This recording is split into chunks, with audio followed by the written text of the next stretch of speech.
what got me into the space? Honestly, the very first thing that I saw. So I'd heard about Bitcoin back in like 2013, and I shrugged it off. Like, I don't even play games anymore. I don't need Bitcoin. I'm still a gamer. I'm a big nerd. But at the time, I just looked at Bitcoin as something that was used for people to sell like virtual swords or drugs. That was my conception. That was my perception of it at the time. And so I blew it off, and then years later, I saw a video by Ian Bellina about ICOs, and the explanation of the ICO crowdsourcing, crowdfunding, really put things into perspective to me, where I understood at this point that it was beyond just Bitcoin. It was about blockchain. And when I had first heard about Bitcoin, I didn't really understand the concept of blockchain technology. I didn't understand decentralization or any of that stuff. And so, Ian really kind of explained things in a way that it clicked with me. And it clicked in such a way that I became like this manic, mad scientist in my own mind, like up late, couldn't even think about anything else I was doing. I was developing mortgage banks at the time. And I was literally in the middle of developing a new mortgage company, and all I could think about was blockchain. All I could think about was just ICOs and technical analysis and just all these things that I was being exposed to.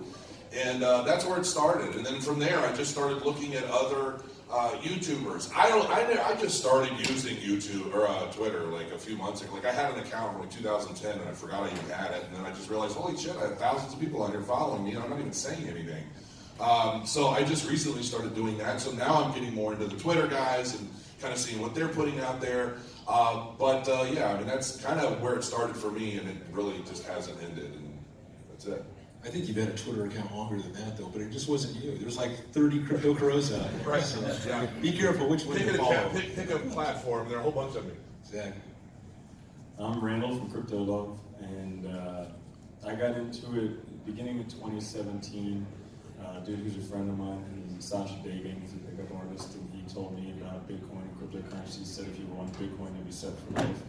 And I trust his opinion on all other stuff, so I started looking into Bitcoin, cryptos, got involved in it, and then when there was the Bitcoin Bcash hard fork, I didn't know what to do.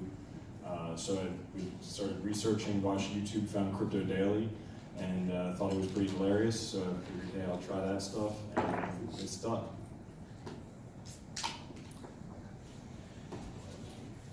Yeah, I'm Mark Moss. I got in about 2015, into 2015, and I'd say that I was drawn to Bitcoin because I believe it's revolutionary. I don't think we need a better PayPal. I think PayPal works pretty good. My Visa card works pretty good. You're fired. What I want is a revolution, and so I believe that Bitcoin, for the first time in history, allows us to conduct commerce and business, censorship resistance, immutable. And that's where I see the revolution, like they talked about earlier, about having like platforms that we can't be censored on. Like we saw Alex Jones get wiped from the face of the earth. And so that's the revolution that I'm excited about, and kind of like what Vortex said earlier, when I first heard about it, I was just like, I want this revolution to happen, and it's my job to tell as many people as I can about this, to get them all to come in and help usher this in. And so for me, that's what got me excited, and that's why I continue to talk about that stuff today. Awesome response. Hi everyone, I'm actually Bitcoin Ben. I'm a truck driver from the Midwest. I have a speech impediment, and I'm terribly good looking, so I'm perfect for YouTube. And actually, the reason you're in is the reason I'm in. I've always been like a revolutionary. I always want to go against whatever somebody tells me I should do. I actually do the opposite, because usually the opposite's what leads you towards common sense. And so I actually realized, because I watched a lot of, Ken Bozak and like all of these other big influencers, and the one thing I saw that wasn't really there was a show that had humor kind of blended in with education. And with my past of actually doing comedy, I had a radio show in St. Louis, which is you'd be surprised how hard it is to actually convince a radio show place or a radio station to give you a talk show when you stutter. I don't know why they didn't think it would work. And it actually didn't. I got a big following, and the number one guy in town had competition, so they let me go. But other than that, revolution's why I'm in it. I like I say on my show, I'm in it for the change, not for the change. And I really just love blockchain. I love people, and I think that blockchain will help us achieve freedom for everyone in the globe, and that's what I'm in for. Cool. Thanks, Yeah. man. What you got, Kato? Guys, you have to excuse my voice. It's been a pretty intense couple of nights. So yeah, my name. You notice how he said nights. So my name is K-Dub. My real name's Kyle. I have a channel, Crypto Zombie. So kind of like two-parter how I got into it. The first part, how I got into the actual being interested in the space was, I worked for a family business for pretty much my whole adult life for 12 years, And, I butted heads a lot with my dad, and I just felt that it was kind of like on the gerbil wheel, doing the same thing over and over again. So I started reaching out to basically anything I could find, whether it be like, affiliate marketing or just any other alternative. And I ended up coming across this one site that used Bitcoin, right? And I was just like, this is weird. The last time I heard about this was at a party. I'm sure you're doing very well right now, but he was telling me to buy in. It was like $8, and all I could think about was, when I was going to get my next drink. So, long story short, this guy paid with Bitcoin and it worked. And I was just fascinated by this internet money, right? So I bought some, kind of forgot about it, came back like a couple weeks later, it was like double the price. So not gonna lie, it was definitely that. It was definitely the price. Then I started looking into the technology, and my mind got completely blown, and then that's where these guys all come in. I started watching all different, crypto YouTube channels, and I was just like, this is amazing. And the one thing that I wanted to bring to it was what I wasn't hearing from other people, because I had my own opinions, and I wanted to share that with people. So, being a landscaper, which is what I was, in the winter, you don't have a job, literally, unless it snows. So I had just free time. I just sat down and started making videos, and, here I am. And I plan on pretty much doing this to the grave. So, yeah, that's my story. So. Hey guys, I've got two things in common with Bitcoin Ben here. My name is Ben as well, and I'm also terribly good looking. Everyone had to know that was coming right. I may be the only person that thinks it, but I do think it. And you got jokes too. I got a couple. Yeah, well, that is what I do. Bitcoin Ben and I were actually talking about it yesterday. I call it edutainment. So it's entertainment that is educational. So I don't just focus on, I do news videos every single day. I do a lot of content. I do about 12 videos a week. But I do news videos, coin reviews, but I've also got, I've got a couple rap videos I animated, and I've got funny, funny videos out there. A lot of great stuff. Thank you. Appreciate it. Yeah. Appreciate that. So that's how, the things that I try to focus on. I'm trying to be very engaging. How I got into crypto, I actually did a video recently where I was looking at all my Bit instant transactions from 2012, and I probably had about $10,000 worth of transactions when Bitcoin was at $13. Unfortunately, I was taking that money and spending it on a software that I had to buy with Bitcoin. And so looking back with the amount that I had, I should be a billionaire or at least a multi-millionaire by this point. And I missed out on that. And I've definitely stayed interested in it the whole time, but it, went in cycles with how interested I was. So last year I really decided I wanted to get involved in the space. And so, I just launched my channel at the beginning of this year. I really started making videos every day in March, so it's been, not quite as long as these other guys. But the fact that I had that opportunity to have life-changing money and I missed it, I still feel like that's available to people out there. I still feel like that's available to me even at this late in the game. And so for me, that's what drives me to do my channel and things like that. So it would be nice to have my own island, which would be pretty sweet, but I like making YouTube videos too. So. Awesome. And then my name's Robert Beatles, also known as Crypto Beatles on YouTube. Christian father, husband, own a blockchain development company, co-founder of Monarch. I got into the space I guess around 2008 is when, the financial meltdown happened, right? So people like Max Kaiser, he was speaking out about it. He's the one that kind of opened my eyes to Bitcoin. I, initially, wrote a book about it in 2009, not Bitcoin, but the financial crisis. 2010, started doing videos about, the financial crisis. And then right about that time, Max Kaiser opened my eyes to Bitcoin. So from then forward, I've kind of had my eyes wide open. I love the space, and I just love meeting all these people up here, man. So, cool stuff. And you're great. Oh, thank you. Damn good looking man. They're ranked in order of attractiveness. Wait a second, why am I in the middle?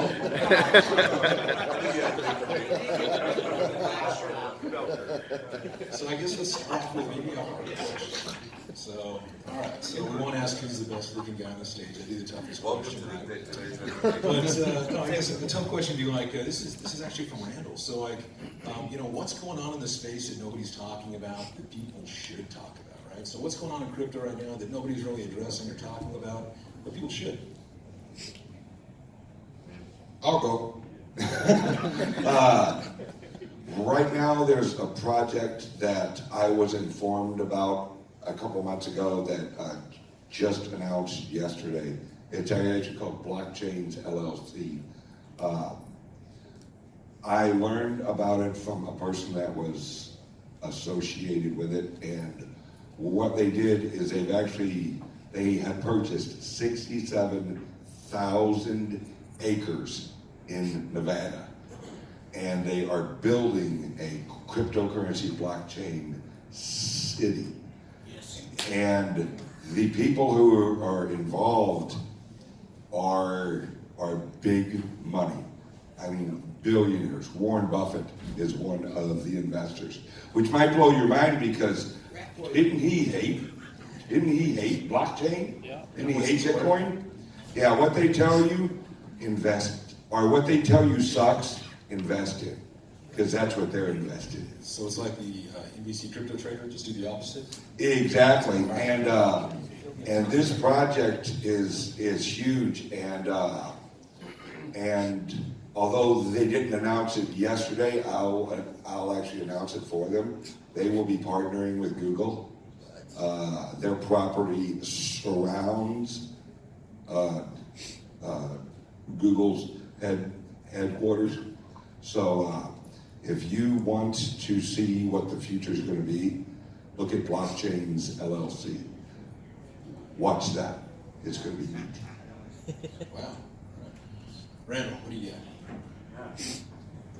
I would say the one thing for me that could be talked about more, it's talked about a little bit, but kind of what happened with Ross Ulbricht. So I don't know how you guys feel on the case, but there were a lot of trumped up charges, and the murder for hire charges were never proven. There were corrupt government officials, and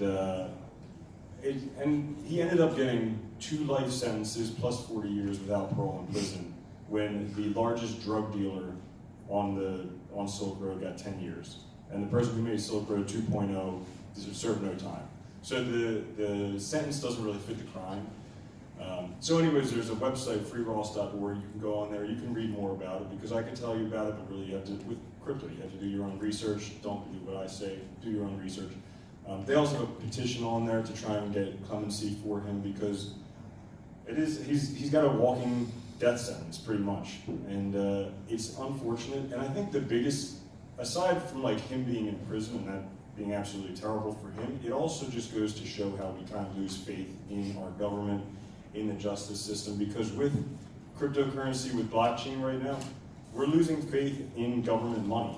We used to have 100% faith and credit in government money. We don't anymore. That's why people go into Bitcoin. Well, with his case, I mean, I very much lost faith in the government and what they're able to do. But I would say go check that out, and that needs to be talked about. So freeross.org, check that out. Absolutely agree.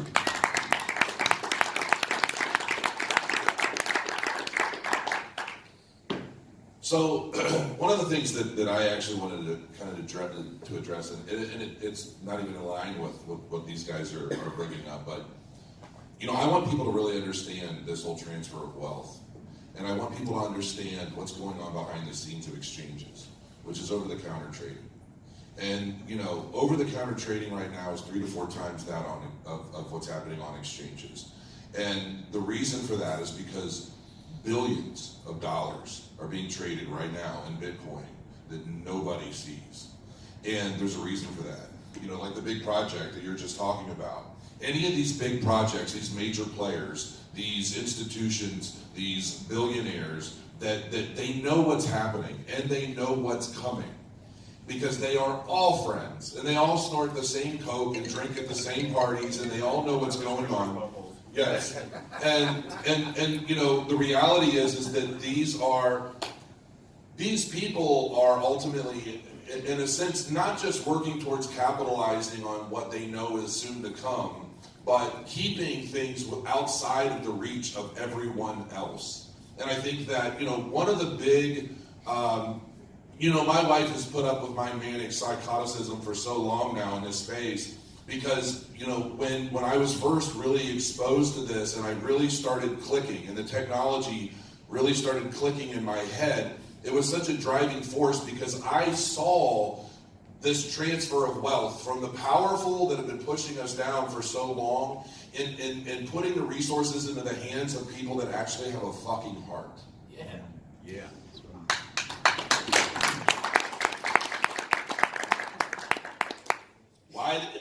I haven't cried on my channel in so long. I guess it was just bound to happen. His favorite movie is The Notebook, if you guys didn't know that. The reason why it's such an emotional thing for me is because I grew up poor. I grew up poor, Section 8 housing, single mom. I had never met my father. He'd been in prison my entire life for all kinds of horrible shit.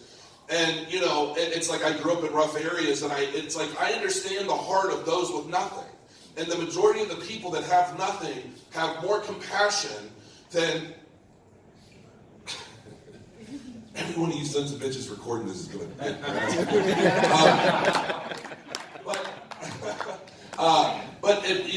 When you meet the real wealthy, like I was just talking to somebody, I won't mention names, but somebody who's very well connected into the, some of the top money players in the world, and talking about one of the biggest fund managers, and just talking about him on a personal level because they've known each other for quite a while. Just the mentality of some of these people. We are nothing but lemmings for the feed. We are just, and I've used the term as well, just the dumb money. The money that goes into the space hoping for a second chance or hoping for an opportunity to grow beyond our current position. And, these people capitalize on our ignorance. And for me, I commend everybody that's up here because we're putting in the time to try and educate people on this opportunity that so many people are overlooking because of the misunderstanding that has happened with the market crash, this cycle that people are unaware of. And so when I talk about over-the-counter trading, I want people to understand what over-the-counter trading is and how much volume is happening right fucking now. And there's a lot of reason for it. So when I see all these questions about doubt and concern, what's happening? Is the market ever coming back? Yes, it's coming back as soon as all these motherfuckers have bought up everything available and the volume is gone and the rest of us have little option. So when you go out and you guys leave this thing, I really want people to start really diving into what over-the-counter trading is. Look at the volume that's taking place. I'm personally privy to a deal right now in the billions. Yeah. And it's one big oil family buying billions of dollars of Bitcoin fucking right now. Like as I sit here, I'm sure they're on a conference call. And there is a reason for that, and that reason is because the people that know and the people that have are much more privy to what's coming. So don't forget that. That's the only point I'll make.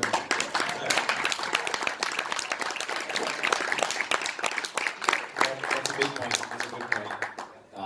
Not the point I want to make, but I do want to add on to that because it's interesting, right? Like you see early this year, Facebook, Google banned advertising. All the banks shut down the on-ramps. So like no credit cards, no bank transfers. They cut everybody off, right? So like crypto ran away. People were getting rich. The institutions weren't on board. So no on-ramps. Nobody can get in. No advertising. It's silent. And then just in the last couple of weeks, we have TD Ameritrade, we have Fidelity, we have ICE Back, all announced their opening before the end of the year. So that doesn't mean they just started. That means they started at least a year ago. And we know Wall Street, they're all in on that, media, banking, everything together, right? So now they're coming, all the OTC buying is being done, the shelves are being stocked. They announced they're coming online between now and the end of the year, the next 60 days. And at the exact same time, Facebook and Google announced they're going to lift the advertising ban. And we know that the financial industry is the biggest marketing powerhouse there is, right? So they've stocked up. This is a plan, right? It's been a year in progress. Absolutely. And it's like 60 days, 60, 90 days, like this is all going to come into fruition. So for those that are looking at the fundamentals, it's all out there in the open. And so, it wasn't the point I wanted to make, but I guess it's the point I'm making now. Glad you did. He's the fundamentals guy. So yeah. It's not the point I want to make, but you asked what we should be looking at. And all these things are done in the wide open. And it's not really done in secret. Most people just don't pay attention. Right. Well, they don't know to look. They don't know where to look, or they're too preoccupied with the Kardashians or whatever's hot right now. Yeah. I don't know. But my point Asset is, plans apparently won't my point is, all this stuff was done public. Google and Facebook announced their advertising ban. Right? We knew this. But it's like, you have to learn to think objectionably. Like, where'd the news come from? What could be their possible motivation?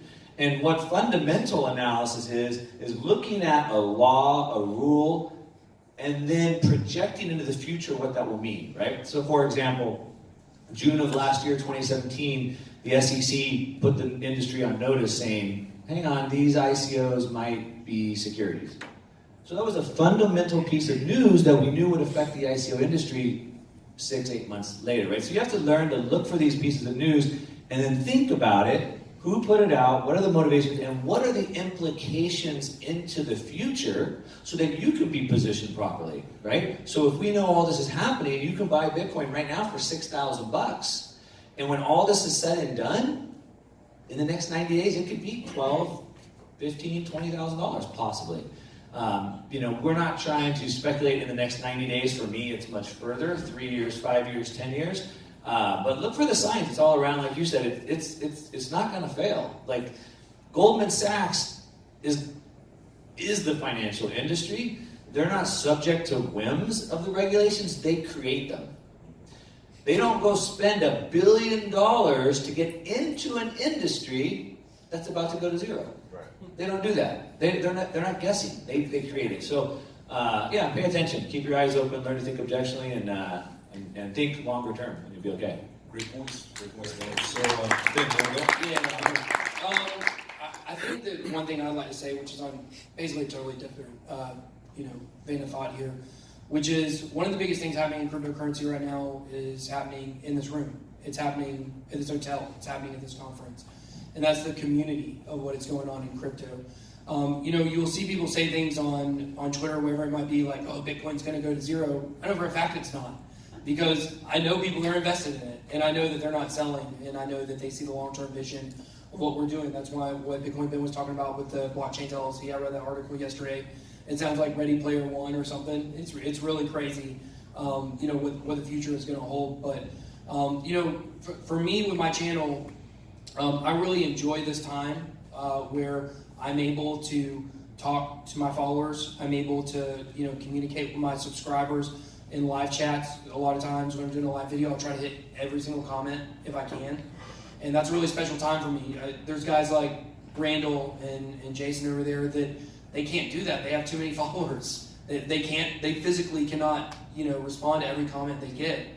And I think they're really, crypto is kind of in a similar space right now where it's still small enough to where some of the biggest influencers, like, you can come and talk to them, and hang out. If you went to Wendy's meetup last night, everybody's there and we're all accessible and we'll talk to you. We want to be friends with you. Somebody will come up to me and they'll be like, oh, thank you so much for talking to me. I'm like, no, this fills my cup to be able to talk to you guys about this.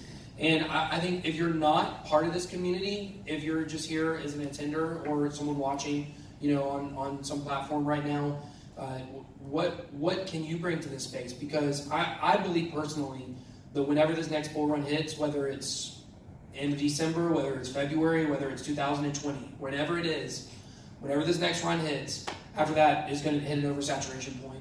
And if you want to get involved in crypto, if you want to get involved in some of these projects, if you want to get involved in YouTube, or Twitter, whatever it might be, you might have missed your chance. And so right now, if you really want to get involved, the community is open and it's available and it's accessible. And whatever you have, whatever skill set you have, that can line up with something in crypto, right? So one real exciting thing that I've got going on right now, if you guys were able to visit downstairs, the bottom floor, the Crypto Cake booth. Crypto Cake is a 24/7 OTT platform that's a 24/7 cryptocurrency news channel, and I'm privileged, along with a couple other people in this room, Wendy and Crypto Stash, I don't think anybody else is in here, but to be involved in that channel. And I really encourage you guys to go check it out, because it's not, this is what's really important, what I want you guys to understand about that channel. It's not a channel for the investors behind it or the production company to make money on the channel. Like, yes, they have to be a business, but it's supported by early Bitcoin investors that want to spur on adoption and want to bring it to the mainstream. So that's the goal of the channel, is to reach as many people as we can with cryptocurrency and blockchain. And yes, of course, the reverberating effect of that could be the price of Bitcoin going up. And if you're an early Bitcoin investor, of course, you would be able to benefit financially from that. But that's not the point of the channel, and that's not why we do any of the stuff we do. Yes, money is good, but if you can't tell, we're all super passionate about blockchain. And like Mark said, and Ben said as well, it's a revolution. It's an idea bigger than any of us probably thought when we first got into it. So Cool. Thanks, Ben. What you got, Kyle? I don't want to take up too much time because you guys all hit on some really crazy points. That whole OTC thing, I just did a video on that myself. It's been blowing my mind. Like you said, the amount of volume that's happening, and people it's not being seen on the actual charts. So people think it's dead. It's not. And I'm looking and I'm correlating a lot of different things. If you actually go back and you look at 2017, or 2018, whatever, as a whole, and you see these different news articles that, you guys are joking about the whole CNBC thing, but it really does actually, in hindsight, tell you that they're accumulating, that this is happening. Don't let it fool you, because the whole idea behind this was to get away from the traditional systems, the problems that we don't like, and we're going to allow it to happen again if we don't actually allow that transfer of wealth, that the opportunity is actually available right now. And one of the things I wanted to say actually in the beginning, but I forgot, was I'm a person that likes to own my own things. It's just something I like to do, that's just who I've been my whole life. And for example, I bought a house. I say built the house, but it doesn't matter. The point is that it's really not my house. Technically the bank bought it, and they just let me keep my shirt and pants there, basically. And I think about this, and even if I had paid it off completely, the town, let's say I missed a couple taxes or something, they could still take it from me. But when you're talking about something on a distributed ledger that everyone can see, you own your private keys. I love the fact that I know that that is my Bitcoin. It is my Bitcoin, and no one can ever take that from me. And I think that that's the thing that I wish people would care about more is, even with data and stuff, whatever, what's yours is yours. And I guess ultimately I just wish that we could have people care more about that, because that's really what gets me most excited about it is, having it. Thank you, Cal. Hey, I was going to see if you guys want to take some questions. Anybody out there in the audience have some questions? All right.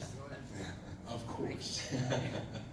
Well, hey, okay, so I wanted to know what your feeling was about mass adoption in relation to the values of Bitcoin, because my concern is we might have mass adoption, but if the banks or whoever owns the media puts these overlays and custodial services become larger and banks remain banks, and so we might have mass adoption, but we might miss the principles that underlie the foundation of Bitcoin. So I'd like to know your thoughts on that.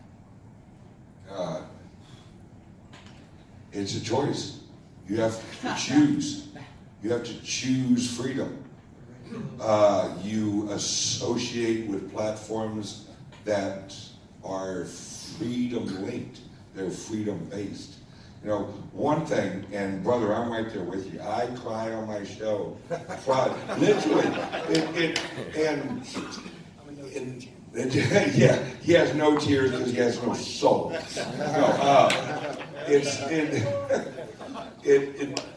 Everyone up here, we share one thing in common.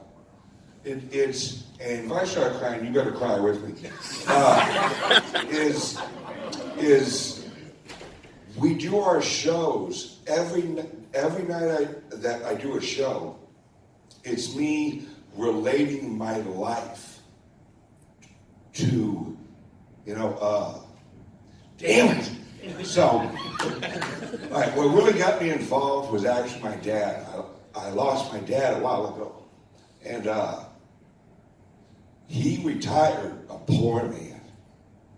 Worked 40 years of his life and retired poor. And when he died, I was angry. I was so angry. And you have to choose, like you said, you own it. Don't let someone else take it away from you. Don't give them an opportunity to take it away from you. Don't let your labor be robbed from you. And this technology, this is why we're all up here. We're changing the world. We have to choose. Whenever, every single dollar that you take out of the old system and put into the new system, you're buying your freedom. So buy more freedom. I want to jump in on that question for you, because that was actually the point I wanted to make. The pro got me so fired up, I had to jump in on it. I get fired up on this stuff. So to answer your question, you talked about the price and if adoption's happening, why is the price down, right? So the point that I was going to make earlier is that you have to understand what it is that we're investing into, and in order to do that, you have to go back and study history. So we're not invested in traditional asset class, we're invested into an emerging technology cycle. We've had 5 technology cycles over the last 200 years. So we had like steam engines, railways, automobiles, internet, right? And you have to understand that an emerging technology cycle, they all work similar. And what happens is money always gets ahead of the technology, and then the technology catches up. All right, so the most recent example being the internet, right? And what happens is once you can understand that we're in a technology cycle and how they work, then you can understand like the patience, right? So everybody's expecting way too much, way too soon. And so like the internet, for example, the first website went public in 1990. 1995 was an IPO. We could actually have Netscape. We could actually search the internet. Amazon went public in 97. By 2000, 10 years later, only 15% of people had ever bought anything online. We didn't even have broadband internet until 2003, 13 years later. Right? Amazon went from $1 in 97 to 80, and then back to 5. But it just hit 2000 recently. So in an emerging technology, you have to understand that the adoption cycle takes time. The money gets ahead of the technology catches up. Now, there's 3 different components that you should be watching, and you talk about the price, but the price is actually the least of the 3 you should be focusing on. So you want to focus on the innovation and the adoption and the price. So the price can be a distraction for us right now. Those are all values. But the amount of innovation and adoption that's happening today is massive. And so that tells me, again, the future, that the value of the price will catch up. So focus on the innovation, the Lightning Network, the second layer scaling solutions. Focus on the adoption, Fidelity, TD Ameritrade coming on. And know that the third thing, the value, the price, will catch up shortly. Thanks, Mark. I want to make sure we get Jack. So, Jack. Yeah, this is a question for the Crypto Crow. What would be your good idea to bring mass adoption to the masses? I mean, something that's, let's say, maybe low cost, maybe more... Maybe like $20 a ticket? Maybe like that.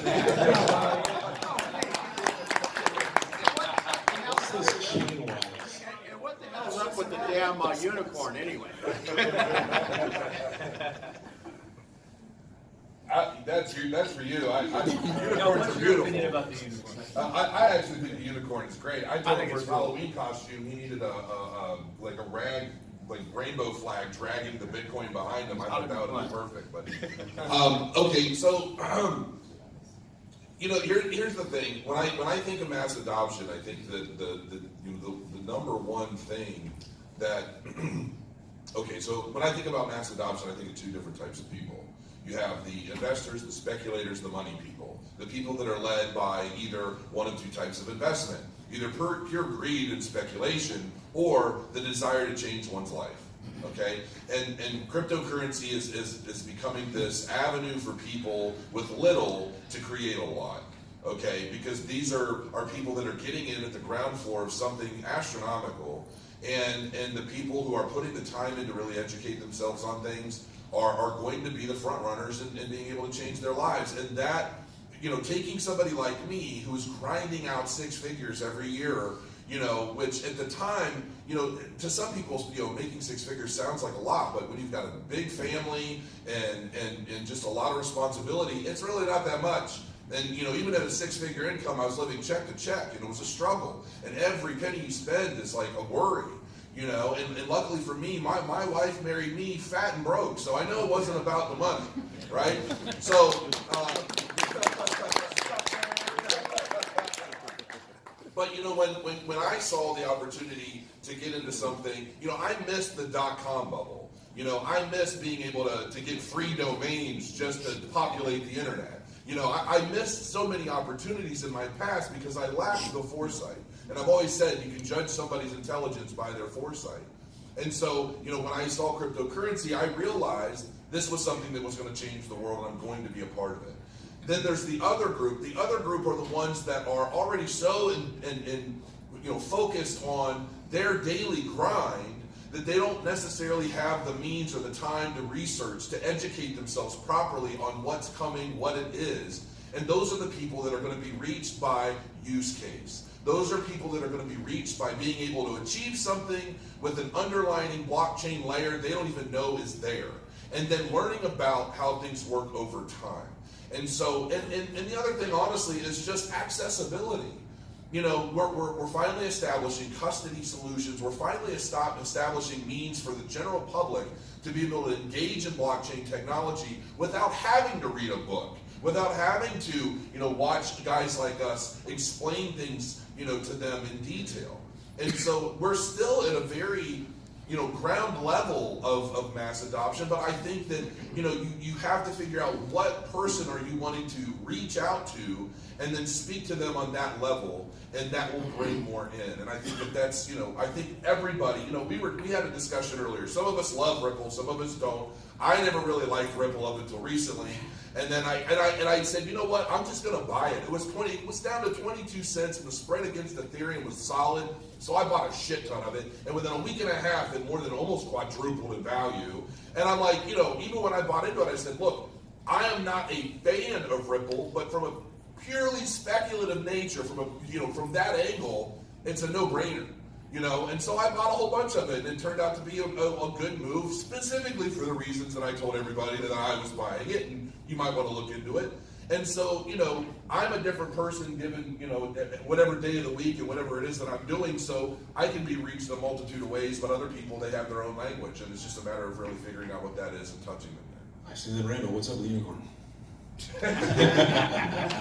So when I first got into YouTube, I needed a banner for my the YouTube channel, and Bitcoin to me was, you know, something awesome, but at the same time, it's not physically tangible. It's kind of as imaginary as unicorns and rainbows. So I went on Fiverr and I paid someone $5 to make a logo. And I was like, "Can you make a unicorn shooting bitcoins and rainbows out of its butt?" And made it. And that's what I got. I want to touch base just real quick on the mass adoption point, because I think, you know, call me crazy, I think most people have a fundamental misunderstanding of what mass adoption is and what it means. I think a lot of people think that means everybody knows about Bitcoin and everybody wants to buy it and the price is going way up. And I just don't feel like that's the case. It's when everyone's using it and they don't realize they're using it.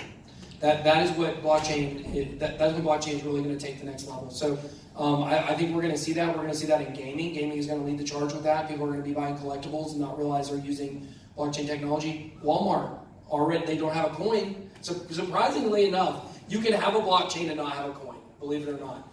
They have their own blockchain. They're already doing supply tracking on the blockchain. You don't know that, but you're going and buying stuff. They just had a big thing where they're now making all their farmers that they get their stuff from, be able to make their stuff trackable on their blockchain, or else they're not going to accept stuff from them. We're going to see it in other ways as well. We're going to see it on the enterprise side, just like with Walmart, with something like Ontology that's really geared towards enterprise. That's when big business is using it, and we don't really see it. I think that's going to be a huge factor with mass adoption. I just want a blockchain for my own damn mind so I can keep my shit more organized. It's going to need to Probably be can make it That's a lot. there's going to be a lot of side chains on that one. Well, we got about a minute left, so all right, let's try to get one question here. All right, you guys fight to the death. Whoever wins can ask the question. Same time.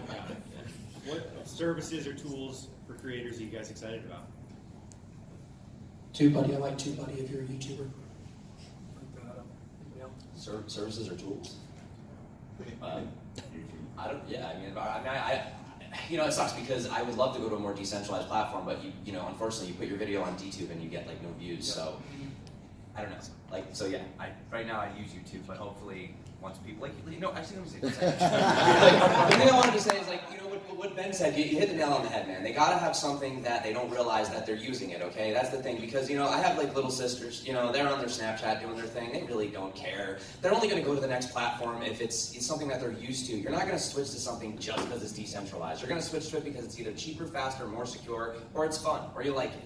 Or it's easy, right? So the thing is, if you make something on blockchain and it's the equivalent to what we have now, chances are they're not gonna migrate. If it's better, that's the key. So I think that we're gonna have to work double time, twice as hard, to not only make it decentralized, but actually make it better than what's out there. It's definitely a difficult task though. Or we can just tokenize Fortnite. Problem solved. Mass adoption overnight. We are out of time, but big thanks to Kevin and Wendy. I hardly know how to use YouTube. Big thanks to you guys for putting this together. I appreciate every single one of you guys. Make sure you guys follow on YouTube. Hit up on the side.